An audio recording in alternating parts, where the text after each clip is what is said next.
Hello friends. Welcome back to another intriguing episode of Unexplained Mysteries. There are many mysteries that have captured the imaginations of people around the world. We may never find all the answers, but the journey of discovery is often just as exciting as the destination. The search for answers to these mysteries can be a challenging task. But it can also be a lot of fun. And who knows, maybe one day we will finally solve some of these mysteries that have been baffling us for centuries. So get ready to explore a story that will leave you questioning the very fabric of our reality. Today, we will delve into a mystery of Santiago Flight 513, undeniably one of the greatest mysteries in aviation history. The Flight 513 was a Lockheed Super Constellation airliner operated by the Chilean airline Línea Aérea Nacional. Operated in South America, North America, the Caribbean, Oceania, and Europe. It was the flag carrier of Chile and one of the largest airlines in Latin America.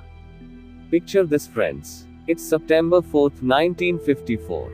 A cold and drizzly morning. 88 passengers and 8 crew members board the Santiago Flight 513. As the passengers filed onto the plane, the excitement and anticipation of their destination filled the air. The flight attendants greeted them with warm smiles and directed them to their seats. One couple settled into their window seat, gazing out at the runway with wonder. Another passenger pulled out a book, eager to delve into a new world of adventure. A group of friends chatted excitedly, swapping stories of their upcoming vacation. A family with young children scrambled to gather their belongings and settle into their seats. As the cabin doors closed, the hum of the engines began to fill the air. The flight attendants went through their safety instructions, but the passengers were too caught up in their own thoughts to fully focus on the routine. "Good morning, ladies and gentlemen," pilot announced over the intercom. "This is your captain speaking. I want to personally welcome each and every one of you aboard Santiago Flight 513.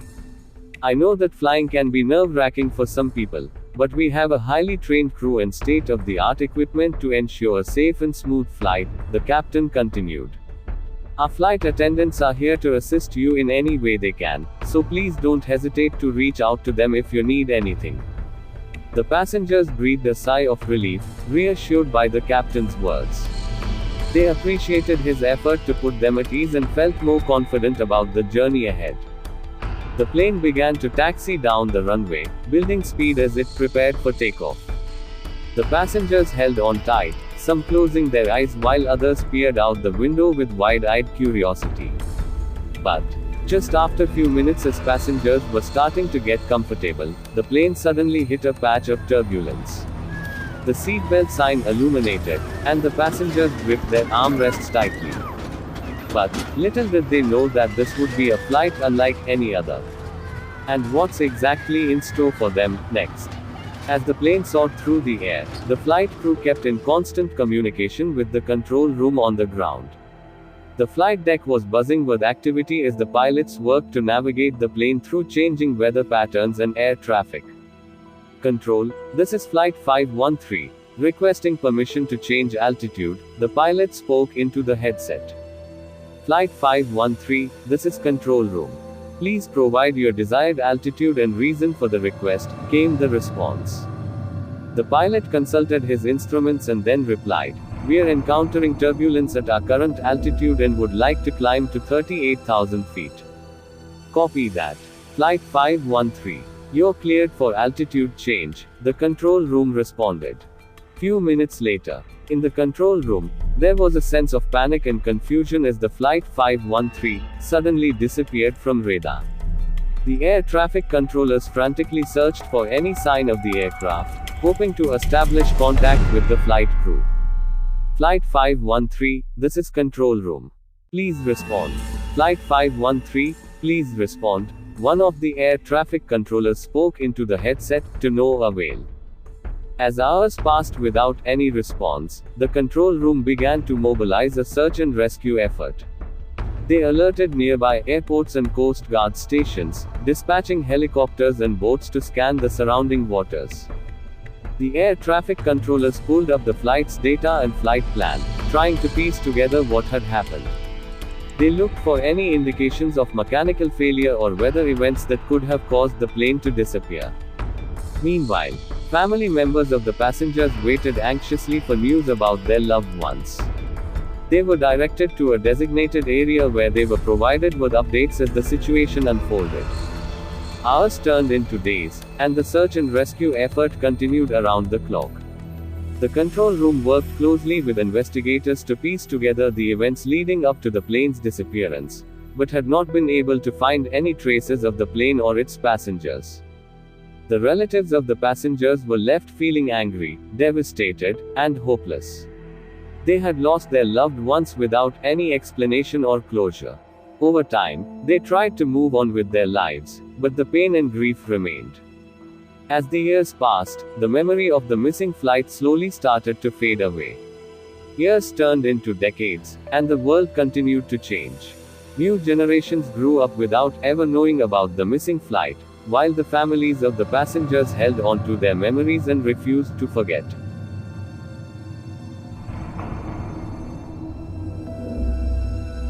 Fast forward to October 12, 1989. As the morning sun began to rise, a sense of normalcy filled the airport in Porto Alegre, Brazil. Suddenly, an urgent distress call came through from an aircraft claiming to be the Santiago Flight 513, which had disappeared 35 years earlier. They informed the authorities that they had experienced a time slip and were now landing at Porto Alegre Airport. At first, the airport authorities were skeptical and unsure how to respond. Santiago Flight 513 had gone missing in 1954, and no trace of the aircraft or its passengers had ever been found. It was widely believed to be a case of pilot error or mechanical failure. However, as the distress call continued, the authorities began to realize that this was not a hoax or a prank. They scrambled to clear a runway and prepare for the emergency landing. The plane touched down safely, and rescue teams rushed to the scene. Their hearts were racing with anticipation and fear. They had received a distress call from a plane that had disappeared 35 years earlier, and they had no idea what they would find on board. They were fully expecting to witness a wreckage of rotting metal. But much to everyone's surprise, the plane was in perfect condition, as if it had just taken off. As they boarded the aircraft, the rescue team was met with an eerie silence. The air was thick with dust and the smell of decay, and it was clear that the plane had been untouched for decades. The rescue team cautiously navigated through the dark and narrow aisles of the plane, their flashlights illuminating the way. As they reached the front of the aircraft, they were met with a shocking sight: rows upon rows of seats, each containing the skeletons of a passenger or crew member with seat belts on, dressed in clothing from the 1950s. Most surprisingly, the skeleton of the pilot found seating in his pilot seat wearing his uniform and holding the steering. The atmosphere on the plane was heavy with grief and shock. The rescue team struggled to process what they had found, and many were left speechless. They knew that this discovery would change their lives forever and that the world would never forget the strange and tragic tale of Santiago Flight 513. In the days and weeks that followed, the world was left to reckon with the mystery of what had happened to the ill-fated flight all those years ago. The incident remained one of the most bizarre and haunting aviation tales in history, leaving many questions unanswered and many hearts broken. Some theories propose that the plane entered a wormhole, a passage through space-time that may have transported them to another era. However, this remains purely speculative. Theories and speculations continue to circulate, but no definitive explanation for Santiago Flight 513 has been found. The incident has left the aviation community puzzled, scientists fascinated, and skeptics convinced that there is more to our reality than meets the eye. So, where did the Santiago Flight 513 go during those missing years? Did they truly experience a time slip, or is there a rational explanation behind this astonishing event? Answers are not known. So friends, as we wrap up today's episode, the mystery of Santiago Flight 513 will forever be etched in our collective consciousness. It serves as a humbling reminder that even in our modern era, there are still unexplained events that force us to question everything we think we know. Until next time, keep questioning, keep exploring, and never stop seeking answers to the unexplained. Thank you.